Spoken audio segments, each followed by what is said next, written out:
Hi, friends. I'm so excited to be reading to you. I get to read chapter 7 of My Father's Dragon. This chapter is called My Father Meets a Lion.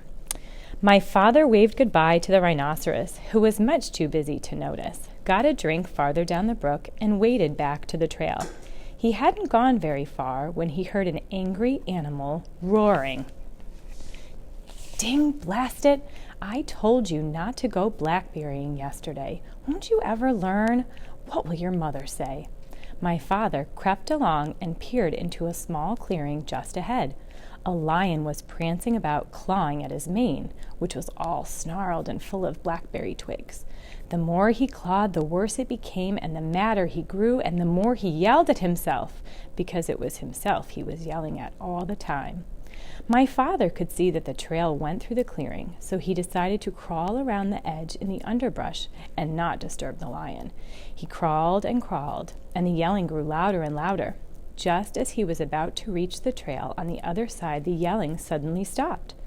My father looked around and saw the lion glaring at him. The lion charged and skidded to a stop a few inches away. "Who are you?" the lion yelled at my father. "My name is Elmer Elevator. Where do you think you're going?" "I'm going home," my father said. "That's what you think," said the lion.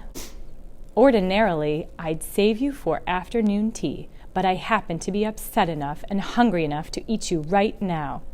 And he picked up my father in his front paws to feel how fat he was.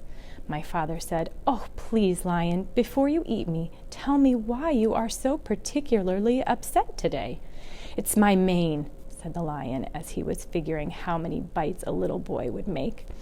"You see what a dreadful mess it is, and I don't seem to be able to do anything about it. My mother is coming over on the dragon this afternoon, and if she sees me this way, I'm afraid she'll stop my allowance. She can't stand messy manes, but I'm going to eat you now, so it won't make any difference to you." "Oh, wait a minute," said my father, "and I'll give you just the things you need to make your mane all tidy and beautiful.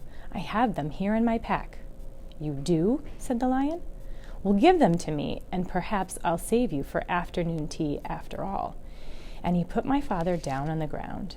My father opened the pack and took out the comb and the brush and the 7 hair ribbons of different colors. "Look," he said, "I'll show you what to do on your forelock where you can watch me.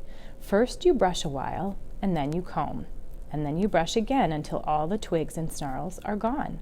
Then you divide it up in 3 and braid it like this and tie a ribbon around the end."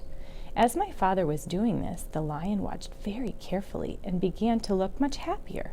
When my father tied on the ribbon, he was all smiles. "Oh, that's wonderful, really wonderful," said the lion. "Let me have the comb and brush and see if I can do it." So my father gave him the comb and the brush, and the lion began busily grooming his mane. As a matter of fact, he was so busy that he didn't even know when my father left.